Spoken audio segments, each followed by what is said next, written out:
Labas vakaras, čia Marijampolės televizijos žinios. Šiandien laidoje matysite. Tradicinėme Marijampolės forume diskutuota apie kultūrą Lietuvoje. Žiemos palydos Marijampolėje su blynais, kaukėmis, muzika ir šokiais. Pedagogas Juozas Zenonas Kluonius mini išskirtinį darbo jubiliejų. Forume apie Lietuvos kultūrą kalbėję svečiai kėlė įvairias šiandienos kultūros ir jos suvokimo problemas. Nuo neigiamos technologijų įtakos iki per mažo vyriausybės dėmesio. Arvi įmonių grupė tęsia tradiciją į Marijampolę sukviesti šalyje ir už jos ribų žinomus žmonės, savo srities profesionalus, padiskutuoti įvairiomis temomis. Šįkart kalbėta apie kultūrą Lietuvoje. Žurnalistas Virginijus Savukynas šiuo metu Lietuvoje vyraujančią kultūrą apibūdino kaip pobaudžiavinę. Kaip pavyzdį pateikė anų laikų žmonės, kurie baudžiava ir keikė, bet tuo pačiu metu ir bijojo laisvės, nes nežinojo, kaip reikės gyventi. Kaip atgavę laisvę, baudžiauninkai tą baudžiavą prisiminė. Tai be abejo, iš vienos pusės yra neigiami prisiminimai, kurie ten tie ponai žodžiu mušė ir panašiai. Bet iš kitos pusės, ir kas mane tikrai labai nustebino, kai aš atradau gausybę šaltinių, kur buvę baudžiauninkai idealizuodavo baudžiavą. Štai vienas liudijimas apie baudžiavą. Prisimena žmogus.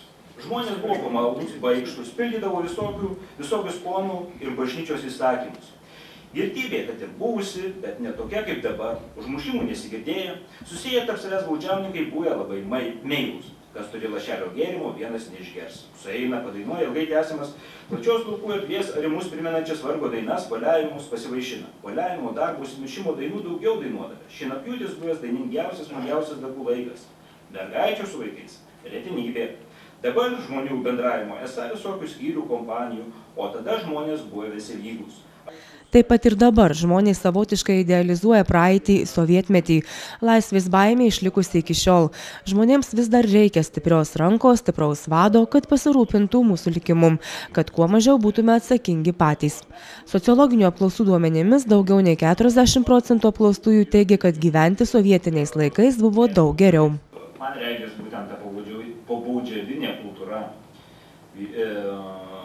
yra šiandien Lietuvoje ir koks, žodžiu, iššūkis. Būtent ją reikia įveikti ir sukurti laisvės kultūrą. Tai yra žmogaus, kuris pats už save atsakingas ir neieško pono, kuris juo pasirūpintų. Anot žurnalisto, atsisakius vadinamo pobaudžiavinio mentaliteto, išsispręstų daugelis mūsų visuomenės problemų. Kalbėjęs Lietuvos teatro ir televizijos režisierius Vytas Balsys iškėlė kitą problemą. Šiandien mūsų visuomenėje per daug vartojimo ir viskas susiveda į ekraną. Gyvenimo neįsivaizduojame be technologijų. Jų betarpiškumas, mus pavergė ir jeigu aš išeidamas pradžioj pasakyčiau, išjungkite mobilius telefonus, tai būtų tarsi įžeidimas, nes jau be to mes neįsivaizduojame savo gyvenimo ir ekranas konkrečiai veikia ir kultūros valdymą, žurnalistiką. Mano supratimu, dingsta laikraščiai ir aš čia iš Arkido gal pavyzdžių, jis kai grįžo iš Korėjos, pirmą kartą pasakė, laikraščių nebėra, visi tik tais sėdi ir žiūri į savo mažus ekranus. Ir aš manau, kad šita virtualybė į mus įėjo mums nežinant. Ir virtualybės ekrano dėsniai yra labai paprasti. Pramoga ir gamyba. Žodžiu, darbas virsta pramoga. Anot režisieriaus mes net nepajautėme, kaip didžioji dalis gyvenimo persikėlė į virtualią erdvę ir nelieka nieko, tik ekranas. Ir nors technologijos dovanoja žmogui komfortą, tai nėra atsakymas. Ekrano kultūros reikėtų atsisakyti. Daugiau matyti artimą žmogų, kurti savo tikrą gyvenimą, tikrą kultūrą. Na, o kultūros ministras Šarūnas Birutis pabrėžė, kad šiuo metu kultūros svarba yra labai menka ir visuomenėje, ir valstybės politikoje. Juk nežiūrint visų ekonominių dalykų, be kultūros valstybė neegzistuos. Anot ministro gaila, bet visos vyriausybės kultūrą nustūmė į prioritetų sąrašo pabaigą. Tai didžiulis minusas valstybei. Ministras savo mintis pagrindė skaičiais. Šiems metams valstybėje kultūrai skiriama 19 milijonų litų, kai vien pavyzdžiui Kretingos bibliotekos statybos sąmata 14 milijonų. Ministras sako, vien tą biblioteką statysime 20 metų. Klaipėdos dramos teatrui reikia 40 milijonų ir panašiai. Ir apskritai, anot ministro, reikėtų keisti supratimą apie kultūrą. Kultūra nėra vien koncertas, spektaklis ar knyga. Kultūra tai žinojimas, tikėjimas, menas, moralė, įstatymai, papročiai, įpročiai. Tai labai platus suvokimas. Kultūrą visiems reikėtų suvokti plačiaja prasme, suvokti kaip savo identitetą, savo šaknis. Policija prašo pagalbos ieškant Algirdo Geležiaus, įtariamo prieš 19 metų nužudžius 2 Kalvarijos gyventojus. Lietuvos apeliacinis teismas šiam vyrui skyrė 14 metų laisvės atėmimo bausmę, tačiau Geležius pasislėpė. Policija prašo pagalbos ir kreipiasi į gyventojus turinčių žinių, kur šiuo metu slapstosi įtariamasis. Vertingos informacijos policija laukia telefonais 85 271 7943 arba 112. Marijampolės policija praneša apie vandalizmo atvejį. Praėjusią savaitę Jono Basanavičiaus aikštėje buvo apgadinti 4 šviestuvai priklausantys Marijampolės savivaldybės administracijai. Padarytas apie 1500 litų nuostolis. Į policiją kreipėsi Vilkaviškietis, pastebėjęs, kad Papečkinių miške yra dingusi jam priklausanti žvėrių stebėjimo kamera ir joje buvusi SIM kortelė. Vyras patyrė 1500 litų nuostolio.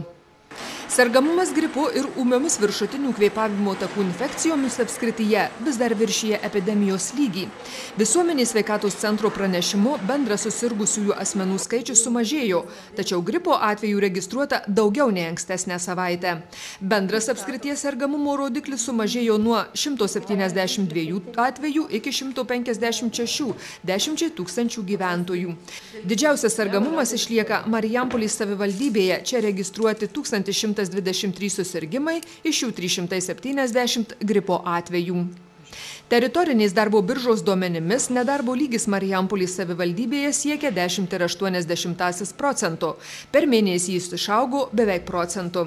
Vasario 1 dieną Marijampolės savivaldybėje bedarbio statusą turėjo 4122 asmenys.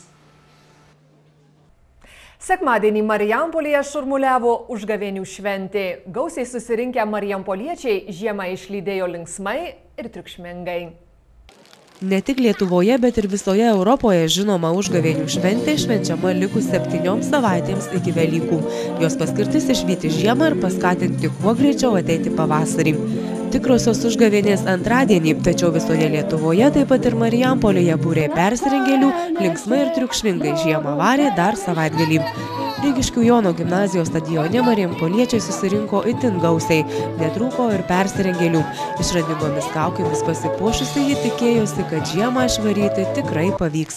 Bandysime mes ją išvaryti, su vyru susitarėm, kad ją tikrai išvarysim ir jinai tuoj pasibaigs. Kaip varysit su vyru?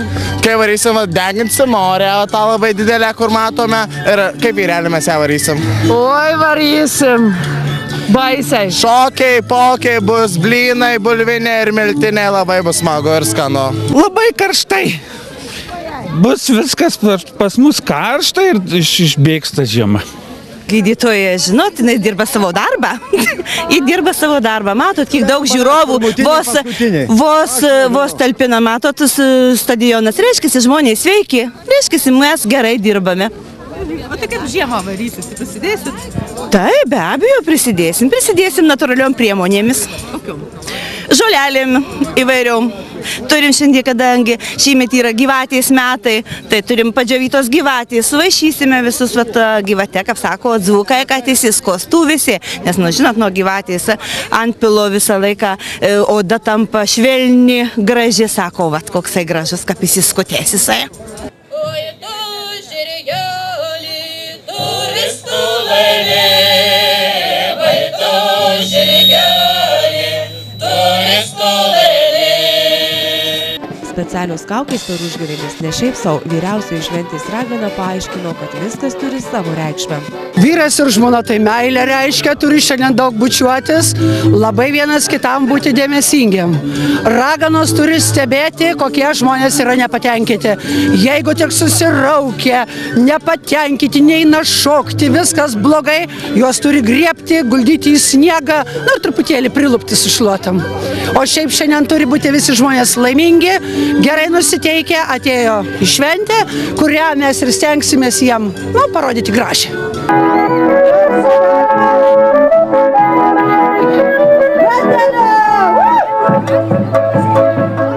Žinoma, nei vienas užgavėnės nepraeina be lašininio ar kanapinio kovos, o šie visada būna nusiteikę ryžtingai.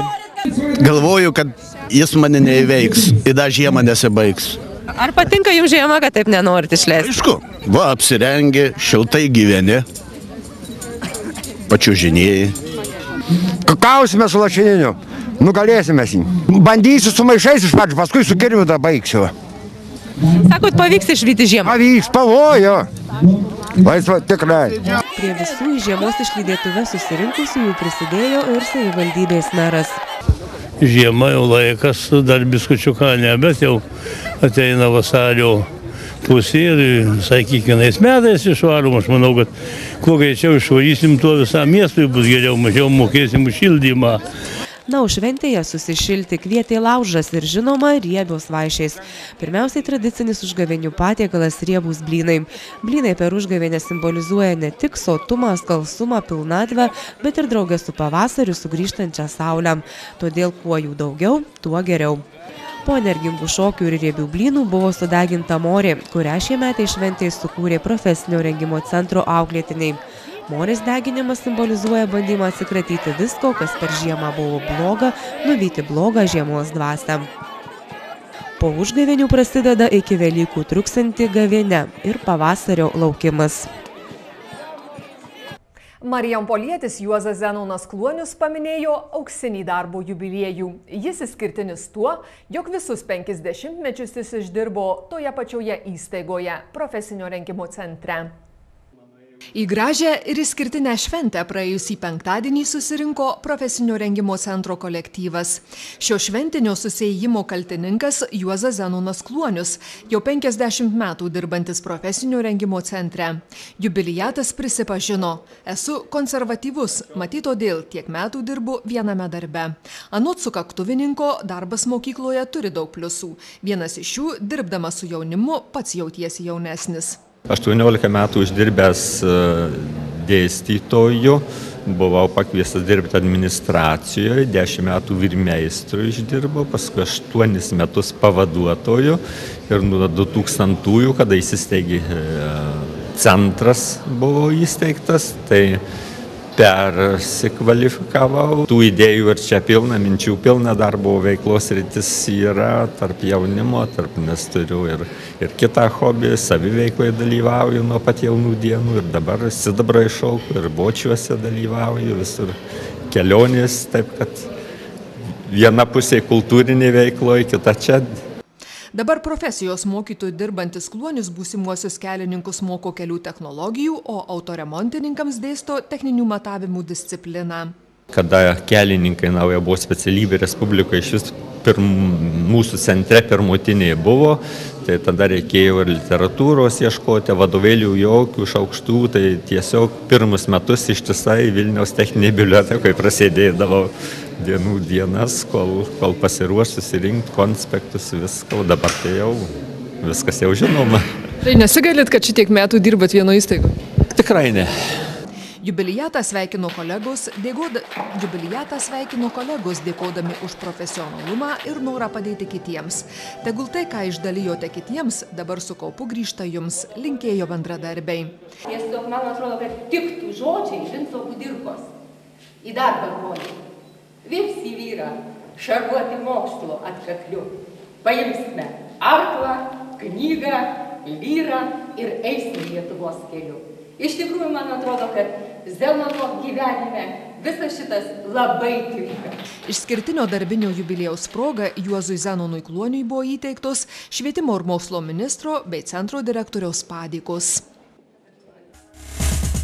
Informacija apie orus Marijampolėje. Ši naktis bus debesuota, snigs. Pusrytų vėjas 3 metrų per sekundę greičiu. Naktį termometras rodys apie 2 laipsnius šalčio. Rytoj diena bus debesuota, be kritulių. Vėjas pietų, jo greitis 2 metrai per sekundę. Dienos temperatūra apie 0. Štai tiek naujienų šiandien. Linkiu jaukaus vakaro. Iki rytojaus.